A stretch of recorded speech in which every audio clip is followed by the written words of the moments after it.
University మంచి భవిష్యత్తు కోసం తెలుగు విద్యార్థులు ఇష్టపడే యూనివర్సిటీ. కాల్ 9059052378 9059052379.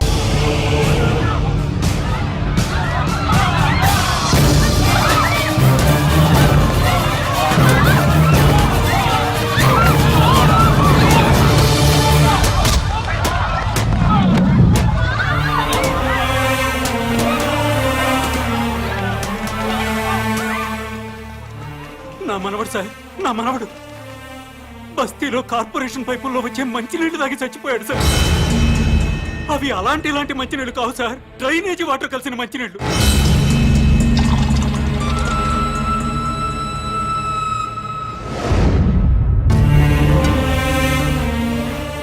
పొద్దున్నే పెద్దవాళ్ళు బాత్రూమ్లకి టాయిలెట్లకి వెళ్తే ఆ పైపుల్లో వచ్చే చండాలమంతా మేము తాగే మంచినీళ్ల పైపుల్లో కలుస్తున్నాయంటే ఎంత దుర్మార్గమో చూడండి సార్.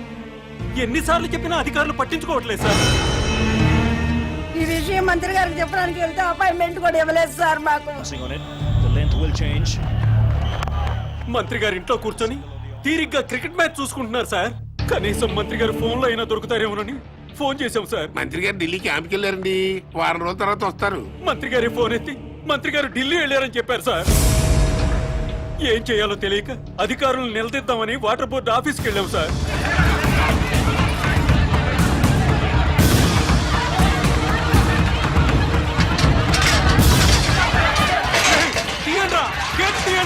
గొడవ చేయొద్దు, మర్యాదగా వెళ్ళిపోండి. మీరు నాశనం అయిపోతారా?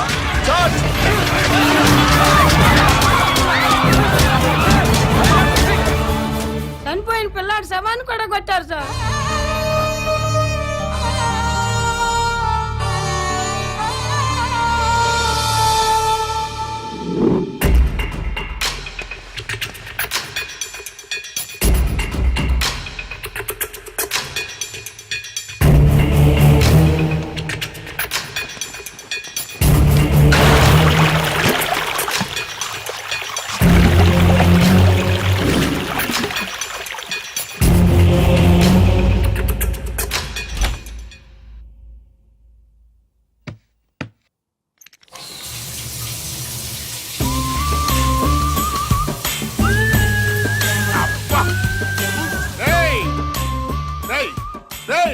ఎవడరా అక్కడ? ఈ బాత్రూమ్ లో నీళ్ళేంట్రా? అబ్బా, వాసన వచ్చేస్తున్నాయి. ట్యాంక్ చెక్ చేయండి రా.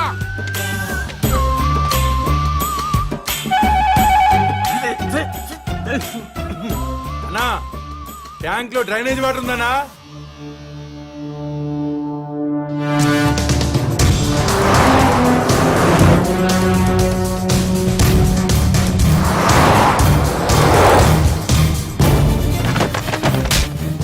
మంత్రి గారి వాటర్ ట్యాంక్ లో డ్రైనేజ్ కలుస్తుంటే చెక్ చేసుకోవద్దురా.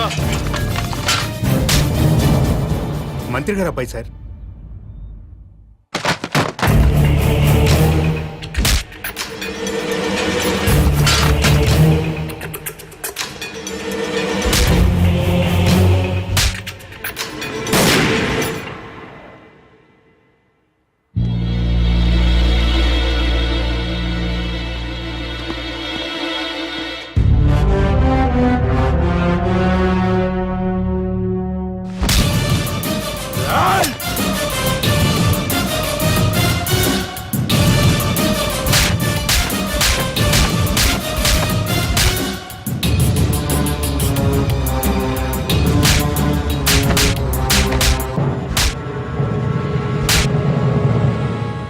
రెండు నిమిషాల్లో నీ బాబు ఇక్కడ ఉండాలి.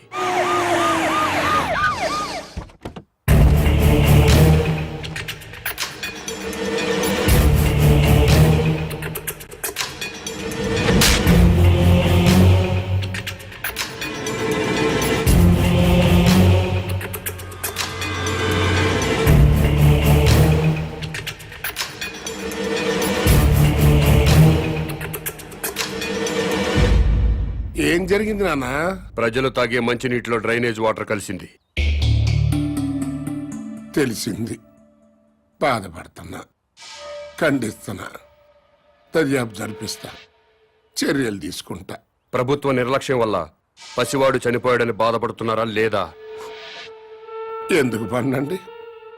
నా సొంత బిడ్డ పోయినంత బాధగా ఉంది. నీ ఇంట్లో వాటర్ ట్యాంకులోకి డ్రైనేజ్ వాటర్ వచ్చి కలిసింది. ఆ నీళ్లు మీ ఒంటి మీద పడితేనే మీ మనుషులు ప్రభుత్వ ఉద్యోగులపై దాడి చేశారు. అవే నీళ్లు తాగి ఈ ప్రజలు చనిపోతే మీ మనుషులు ఎందుకు స్పందించలేదు? ప్రజలు బాధపడుతుంటే మీరు స్పందించలేదు. కానీ మీకు బాధ వచ్చినప్పుడు మాత్రం వెంటనే ఎందుకు స్పందించారు? తప్ప కాదా? తప్ప కాదా? తప్పే.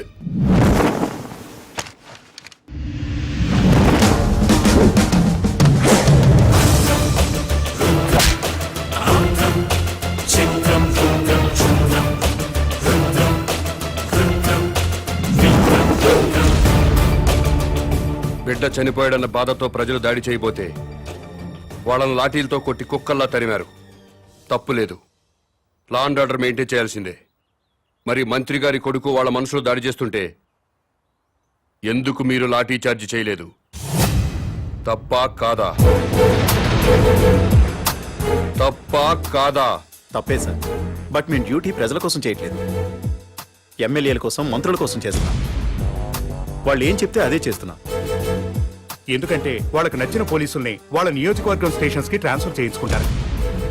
అందుకే వాళ్ళు ఏ వెధవ పనులు చేయమన్నా సిగ్గుపడకుండా చేస్తున్నాం. మమ్మల్ని కూడా చెప్పుతో కొడతారో ఉమ్మేస్తారో మీ ఇష్టం. ఎవడో అధికారంలోకి వస్తే వాడు పోలీసులతో ఫుట్బాల్ ఆడుకోవడం తప్పా కాదా? తప్పే. మీరు పదవుల్లోకి వచ్చింది ప్రజల మీద బతకడానికా, ప్రజల కోసం బతకడానికా? ప్రజల కోసమే. అంటే ప్రజల్లా బతకాలి. అవునండి. ప్రజల్లాగా ప్రజలతోనే బతకాలనుకుంటే ప్రజలు సంతోషంగా ఉన్నప్పుడే మీరు సంతోషంగా ఉండాలి. అవునండి. ప్రజలు ఏడుస్తున్నప్పుడు మీరు ఏడవాలి. అవునండి. ప్రజలు ఏం తిని బతుకుతున్నారో అదే మీరు తిని బతకాలి. అవునండి. ప్రజలు డ్రైనేజీ వాటర్ తాగితే అవి మీరు తాగాలి. అది ఎట్టకుదు. రండి, ప్రజల్లా బతుకుదురు గాని.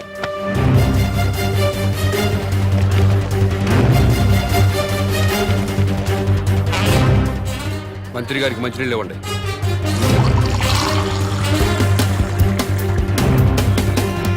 తాగు. నేను తాగగలను, నువ్వు తాగలేవా? తాగు తాగు. రోజు మేము తాగేది అయ్యే. తాగు తాగు.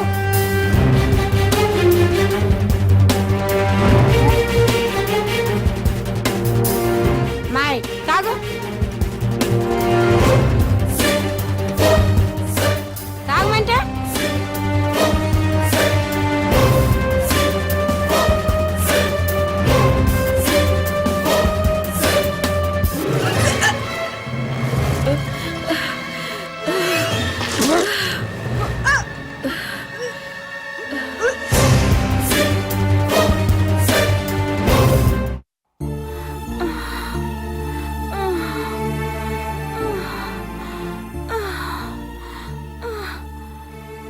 నీళ్లు తాగాక బస్తీలో పిల్లోడు చచ్చాడు. అమ్మా, నేను చేస్తానేమోనండి. ఏం లేదులేవే, మోషన్స్ ఎక్కువయ్యి ఒంటో నీరంతా పోయింది. అందుకే ఆ నీరసం. సెలైన్ ఎక్కిస్తున్నారు కదా, ఏం కాదులే.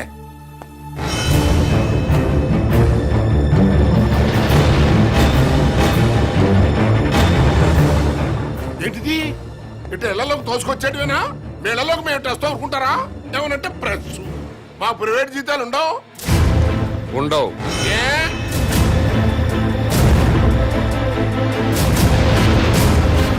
ప్రజాసేవ చేయడానికి రాజకీయాల్లోకి వచ్చినోడికి ప్రైవేట్ లైఫ్ ఉండదు, అంతా పబ్లిక్ లైఫే. ప్రైవేట్ లైఫ్ కావాలనుకుంటే మంత్రిగా రాజీనామా చెయ్యి, రాజకీయాల నుంచి తప్పుకో. జీవితంలో నీ మొహం చూడం.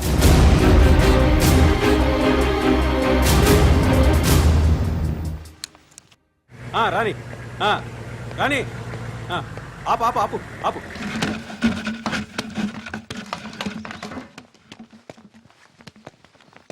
అన్నా, ఇంకో ట్యాంకర్ కావాలేమో మేడం గారిని అడగండి. ఎవరిని మేడం గారు అంటున్నావు? మంత్రి గారి భార్యనండి. బస్తీలో మంచినీళ్లు సప్లై చేసేటప్పుడు బస్తీలో ఉన్న ఆడవాళ్లను ఇలాగే మేడం గారిని గౌరవంగా పిలుస్తావా?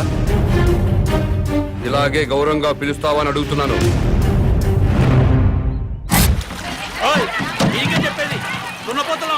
ఓ అని తోసుకురాపోతే లైన్ లో రావచ్చు కదా ఆ?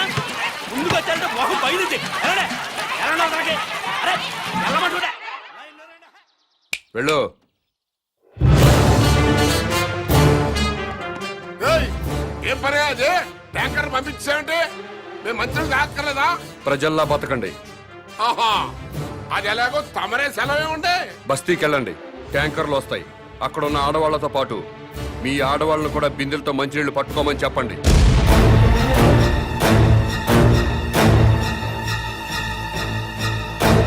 నేను మంత్రి గారి భార్యనండి. బస్తీ ఆడవాళ్ళతో కలిసి మంచిళ్ళ కోసం బిందె పట్టుకొని క్యూలో నిలబడాలా? లేబర్ కి మనకి తేడా లేదా డాడీ? వాళ్ళు ప్రజలమ్మా, ఆ మాట వాళ్ళని అనలేం కదా. ఎందుకు అనకూడదు? వాళ్ళేమైనా మన కూడికే ఓట్లు వేశారా? కోట్ల రూపాయలు కుమ్మరించాం. 75 లక్షల రూపాయల బ్రాండీలు విస్కీలు తాగి ఓట్లేశారు. ఊరికే వేశారా?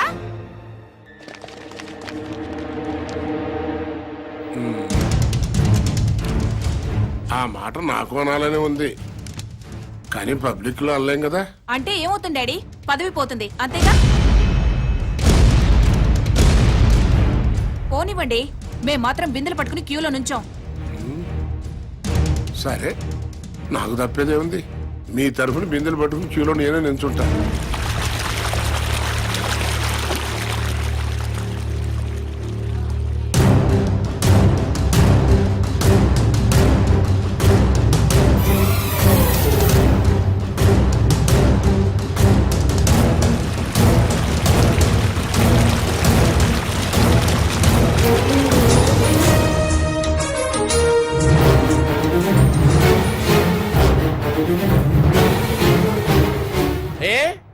బిందెలతో నిలబడి లైన్లో నీళ్లు పట్టుకోవడానికి ఎందుకు బాధపడుతున్నారు?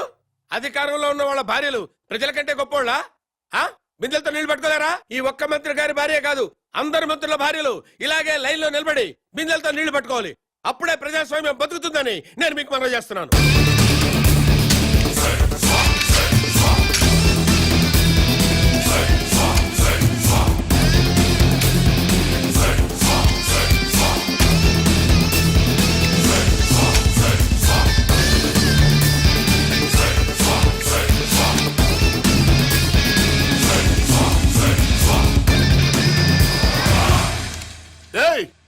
అదేంటయ్యా, బాత్రూమ్లు తాళాలేస్తున్నాయంటే?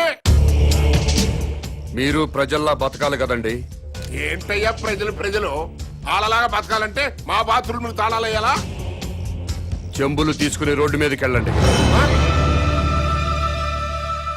స్టేట్ లో చాలా ఊళ్ళలో మరుగుదొడ్లు లేక ఆడవాళ్లు చెంబులు పట్టుకుని రోడ్ల మీదకి, రైల్వే పట్టాల మీదకి, టాయిలెట్కి వెళుతున్నారు. మీరు కూడా ప్రజల్లా బతుకుదాం అనుకుంటున్నారు కదా, అందుకే చెంబులు పట్టుకుని రోడ్డు మీదకి వెళ్ళాలని తాళాలు వేశాను.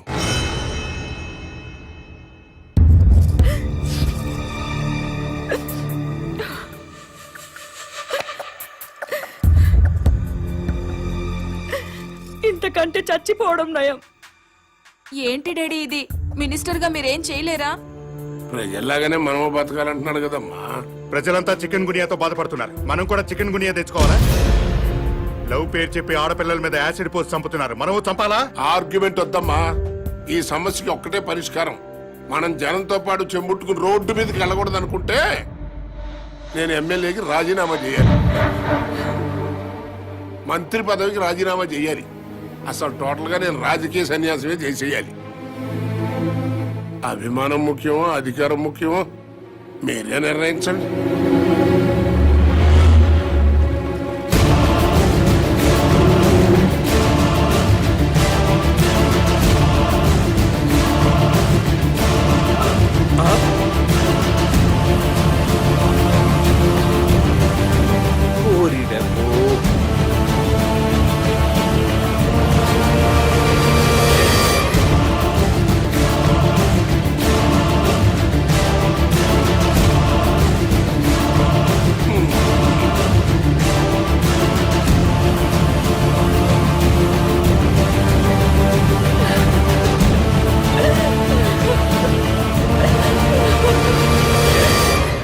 మంత్రి గారు,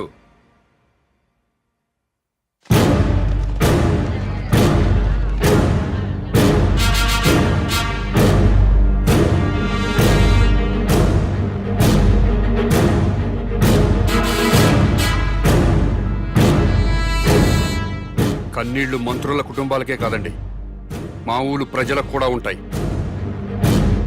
మా ఆడవాళ్లకు కూడా ఉంటాయి. నలుగురిలో మొగుడు ముందు నిలబడడానికి కూడా ఆడది మొహాట పడుతుంది. అలాంటిది పొద్దున్నే చెంబు తీసుకుని రోడ్డు మీద నిలబడాలంటే ఎంత సిగ్గుపడుతుందో, ఎంత అవమానంతో చచ్చిపోతుందో తెలీదా సార్ మీకు? ఈ దేశంలో అన్నిటికంటే ఉప్పు చీప్ సార్. ఉప్పు కంటే కూడా ఆడదాని పరువు చీప్ అనేలా మీలాంటి నాయకులు ప్రవర్తిస్తున్నారు. మనుషులైతే సిగ్గుపడండి, మనసుంటే ఆలోచించండి.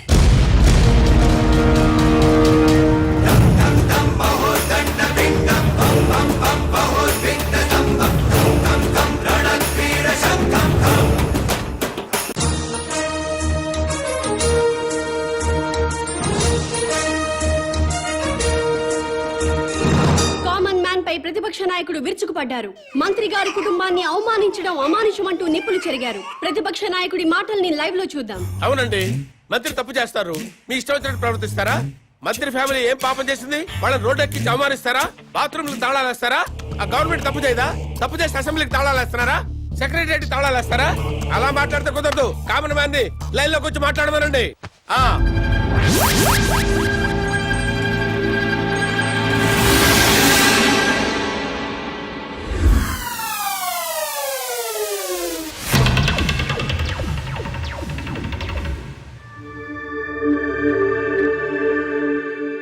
జానకిరామ్ గారు, మీరు ఇప్పుడు ఏ పార్టీలో ఉన్నారు? మాతృదేశం పార్టీలో అండి. ఎలక్షన్ టైంలో ఈ పార్టీని వదిలి ఇంకో పార్టీలోకి వెళ్ళినట్టున్నారు. అవునండి. ఏ పార్టీ సార్ అది? స్టార్ పార్టీలోకి జంప్ అయ్యారు సార్. దేనికి మారారు సార్? ఆ పార్టీ అధినేతకి ప్రజాబలం ఉంది, యూత్ బలం ఉంది, కొత్త పార్టీ. పైగా నేను సీనియర్ మోస్ట్ మెంబర్ ని, మినిస్టర్ కొట్టే అవకాశం కూడా ఉంది. అధికారంలోకి డెఫినెట్ గా వస్తుందని నమ్మకంతో చేరాను సార్. స్టార్ పార్టీలో జాయిన్ అయినప్పుడు ఆ పార్టీని, ఆ పార్టీ అధ్యక్షుడిని ఏదో పొగిడినట్టున్నారు. ఎస్, పొగిడాను. స్టార్ పార్టీలో సామాజిక న్యాయం ఉంది, అవినీతిపై పోరాటం ఉంది, ప్రజలపై ఆరాటం ఉంది. పార్టీ అధ్యక్షుడు నీతిమంతుడు. మాతృదేశం పార్టీ నుంచి బయటకు వచ్చినప్పుడు ఆ పార్టీని, ఆ పార్టీ అధ్యక్షుడిని ఏదో తిట్టినట్టున్నారు. తిట్టాను. మాతృదేశం అంతా వన్ మ్యాన్ షో సార్. అక్కడ ఆయన ఒక్కడే కింగ్ సార్. అందుకే బయటకు వచ్చాను సార్. సీనియర్లకు విలువ లేదు, జూనియర్లకు తావు లేదు, వెన్నుపోటు రాజకీయాలు. ఎలక్షన్ తర్వాత స్టార్ పార్టీ నుంచి ఎందుకు బయటకు వచ్చారు సార్? ఎలక్షన్స్ జరిగినాయి, పార్టీ పోయింది, గ్లామర్ పోయింది, ఇంకక్కడుండి మేము చేసేదే ఉంది. అందుకనే స్వగృహ ఆపరేషన్ తో మాతృదేశంలో చేరిపోయాం. స్టార్ పార్టీ నుంచి బయటకు వచ్చినప్పుడు ఆ పార్టీని, ఆ పార్టీ అధ్యక్షుడిని ఏదో తిట్టినట్టున్నారు. తిట్టేశా. స్టార్ పార్టీ అధ్యక్షుడు అవినీతి పరుడు, కులం పిచ్చి, వర్గం పిచ్చి, పార్టీ టికెట్లు అమ్ముకున్నారు. నిజంగా స్టార్ పార్టీ అధ్యక్షుడికి కులపిచ్చుందా సార్? లేదు సార్. డబ్బులు తీసుకుని ఎమ్మెల్యే టికెట్లు అమ్ముకున్నారా సార్? లేదు లేదే. నిజంగా స్టార్ పార్టీ అధ్యక్షుడు అవినీతి పరుడా సార్? No no no. మరి ఎందుకు సార్ స్టార్ పార్టీని, పార్టీ అధ్యక్షుడిని విమర్శించారు? మరి తిట్టకపోతే బయటికి ఎలా వస్తాను సార్? మళ్ళీ మాతృదేశం పార్టీలో జాయిన్ అయినప్పుడు ఆ పార్టీని ఏమని పొగిడారు సార్? మాతృదేశం పార్టీ నాకు రాజకీయ జన్మనిచ్చిన పార్టీ. ఆ పార్టీలో చేరితే మా అమ్మ కౌగిల్లో చేరినట్టుంటుంది, తిరిగి నా పుట్టింటికి వచ్చినట్టుంది. ఆ పార్టీ కోసం నా ప్రాణాలు ఇస్తా, ఆ పార్టీ కోసం రక్తం దారపోస్తా. మీరు ఇప్పటికే స్టేట్ లో ఉన్న అన్ని పార్టీలు మారారు. ఇలాంటి రాజకీయ నాయకుల్ని ప్రజలు ఏమనుకోరా సార్? ఏంటి సార్ జనం గురించి మాట్లాడతారు? వాళ్ళు ఏంటనుకున్నారు సార్? మందు పోయిస్తే ఓట్లేస్తారు సార్, డబ్బులు ఇస్తే ఓట్లేస్తారు సార్, క్యాస్ట్ ని బట్టి ఓట్లేస్తారు సార్. ఒక అభ్యర్థి గుణాన్ని బట్టి ఎవరైనా ఓట్లేస్తారా సార్? వెయ్యారు సార్ వాళ్ళు. అందుకే మేమేం చేసినా వాళ్ళు మమ్మల్ని తిట్టే హక్కు లేదు సార్. అది సార్ జరిగింది. ఏంటి సార్ జనాన్ని ఇలా అన్నాను, కోపం వచ్చిందా మీకు? నిజంగా జనం మంచోళ్ళు అయితే ఒక సిన్సియర్ అభ్యర్థిని ఎందుకోరు సార్? వాళ్ళు చేసేది తప్ప కదా సార్? వాళ్ళని ఎలా బాగు చేయాలని నేను ఆలోచిస్తున్నాను సార్. దాని గురించి ఆలోచిస్తున్నాను సార్ నేను.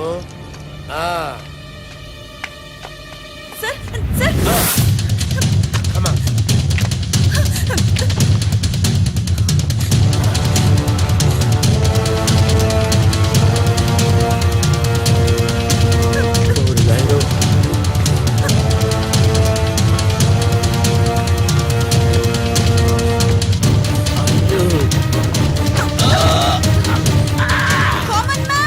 ఇతను పారిపోతున్నాడు, రండి.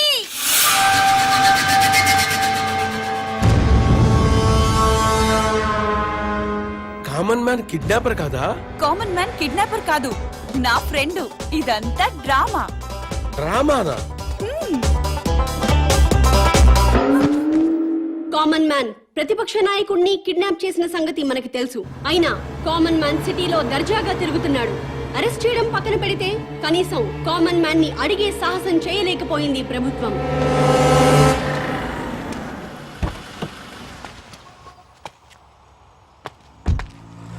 నమస్తే సార్. నమస్తే. నేను గవర్నర్ గారి పిఏనండి. గవర్నర్ గారు మీతో మాట్లాడుతూ ఉన్నారు. హలో సార్, ఒక్క నిమిషం మాట్లాడండి సార్. హలో బాబు, నువ్వు చేసే పనులన్నీ అభినందించదగ్గవే. కానీ మంత్రుల్ని కొట్టడాలు, ప్రతిపక్ష నాయకుడిని కిడ్నాప్ చేయటం చట్టవ్యతిరేక చర్య.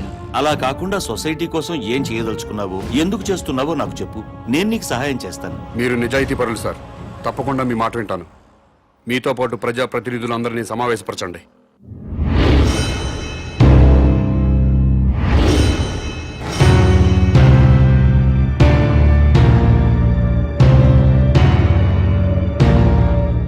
నీకేం కావాలి?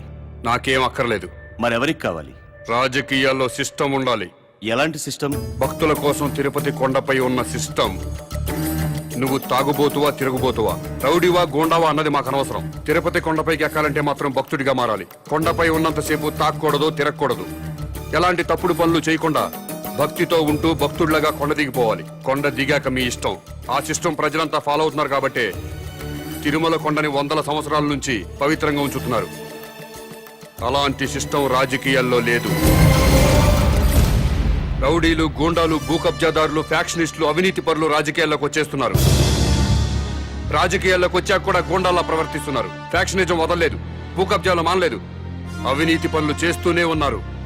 దాని మూలంగా సొసైటీ మొత్తం నాశనం అయిపోయింది.